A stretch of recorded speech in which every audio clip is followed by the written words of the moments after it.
नमस्कार। गणेश जी को क्यों चढ़ाई जाती है दूर्वा? हम सभी यह जानते हैं कि श्री गणेश को दूर्वा बहुत प्रिय है। दूर्वा को दूब भी कहा जाता है। यह एक प्रकार की घास होती है जो सिर्फ गणेश पूजन में ही उपयोग में लाई जाती है। आखिर श्री गणेश को क्यों इतनी प्रिय है दूर्वा? इसके पीछे क्या कहानी है? क्यों इसकी 21 गांठें ही श्री गणेश को चढ़ाई जाती हैं? पौराणिक कथा। एक पौराणिक कथा के अनुसार प्राचीन काल में अनलासुर नाम का एक दैत्य था। उसके कोप से स्वर्ग और धरती पर त्राहि त्राहि मची हुई थी। अनलासुर एक ऐसा दैत्य था जो ऋषि मुनियों और साधारण मनुष्यों को जिंदा निगल जाता था।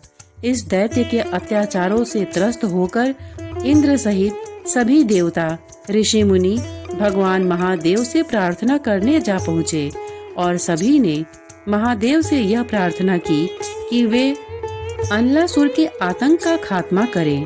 तब महादेव ने समस्त देवी देवताओं तथा ऋषि मुनियों की प्रार्थना सुनकर उनसे कहा कि दैत्य अनलासुर का नाश केवल श्री गणेश ही कर सकते हैं।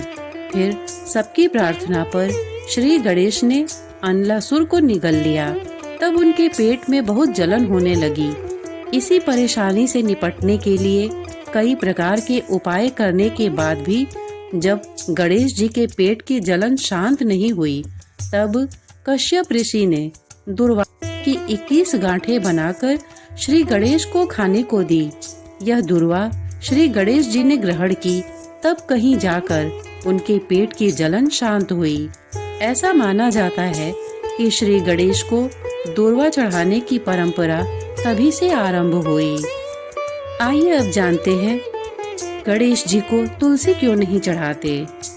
धर्म ग्रंथों के अनुसार भगवान गणेश को भगवान श्री कृष्ण का अवतार बताया गया है और भगवान श्री कृष्ण स्वयं भगवान विष्णु के अवतार हैं। लेकिन जो तुलसी भगवान विष्णु को अत्यंत प्रिय है, इतनी प्रिय कि भगवान विष्णु के ही एक रूप शालिग्राम का विवाह तक तुलसी से होता है, वही तुलसी भगवान गणेश को अप्रिय है। इतनी अप्रिय कि भगवान गणेश के पूजन में इसका उपयोग वर्जित है। पर ऐसा क्यों है? इसके संबंध में एक पौराणिक कथा है। एक बार श्री गणेश गंगा किनारे तप कर रहे थे। इसी काल अवधि में धर्मात्मज की नव यौवना कन्या तुलसी ने विवाह की इच्छा लेकर तीर्थ यात्रा पर प्रस्थान किया। देवी तुलसी सभी तीर्थस्थलों का भ्रमण करते हुए गंगा के तट पर पहुंची। गंगा तट पर देवी तुलसी ने युवा तरुण गणेश जी को देखा जो तपस्या में विलीन थे। शास्त्रों के अनुसार तपस्या में विलीन गणेश जी रत्न जटित सिंहासन पर विराजमान थे। उनके समस्त अंगों पर चंदन लगा हुआ था। उनके गले में पारिजात पुष्पों के साथ स्वर्ण मणि रत्नों के अनेक हार पड़े थे। उनके कमर में अत्यंत कोमल रेशम का पीताम्बर लिपटा हुआ था। तुलसी श्री गणेश के रूप पर मोहित हो गई और उनके मन में गणेश से विवाह करने की इच्छा जागृत हुई। तुलसी ने विवाह की इच्छा से उनका ध्यान भंग किया। तब भगवान श्री गणेश ने तुलसी द्वारा तप भंग करने को अशुभ बताया और तुलसी की मंशा जानकर स्वयं को ब्रह्मचारी बताकर उसके विवाह प्रस्ताव को नकार दिया। श्री गणेश द्वारा अपने विवाह प्रस्ताव को अस्वीकार कर देने से देवी तुलसी बहुत दुखी हुई और आवेश में आकर उन्होंने श्री गणेश के 2 विवाह होने का शाप दे दिया। इस पर श्री गणेश ने भी तुलसी को शाप दे दिया कि तुम्हारा विवाह एक असुर से होगा। एक राक्षस की पत्नी होने का शाप सुनकर तुलसी ने श्री गणेश से माफी मांगी।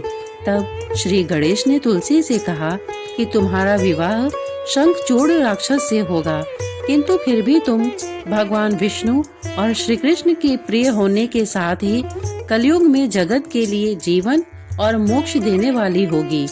पर मेरी पूजा में तुलसी चढ़ाना शुभ नहीं माना जाएगा। तब से ही भगवान श्री गणेश जी की पूजा में तुलसी वर्जित मानी जाती हैं। श्रोतागण, प्रस्तुत जानकारी आपको कैसी लगी हमें कमेंट करके अवश्य बताइएगा। साथ ही इतने धैर्य से इसे सुनने के लिए आपने अपना बहुमूल्य समय दिया, इसके लिए आपका बहुत बहुत धन्यवाद। नमस्कार।